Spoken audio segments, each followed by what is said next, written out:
Pareceme moi ben. Pero eu tamén estaba pensando, cando vostede falaba con tanto énfasis do litoral, que o veía emocionado con ese tema, eu estaba pensando que Ourense non tiña litoral marítimo e, polo tanto,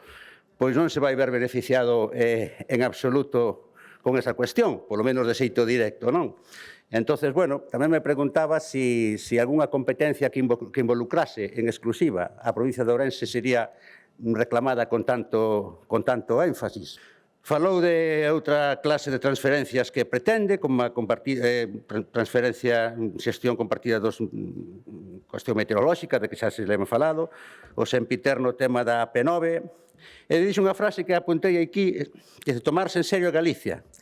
Gustoume, pero claro, tamén agora voulle decir, parafraseando a vostede, tomarse en serio Ourense, o sea que lémbrese tamén de Ourense máis do que me dá a impresión do que se lembra. Tamén estou de acordo co que dixo da conveniencia de que os fondos europeos, 16% dos fondos europeos que pide transferir do Estado central, pois tamén sería interesante que se puderan xestionar directamente desde Galicia, pero aí volvería a decir que caso de que chegue a conseguir ese objetivo de poder xestionar ese 6% de fondos europeos, que non se volva a escocer de Ourense, que non, a ver se é que veñen e despois non vai caer nada na provincia de Ourense. Se consigue ese 6% de fondos europeos, por favor, polo menos a cuarta parte, xa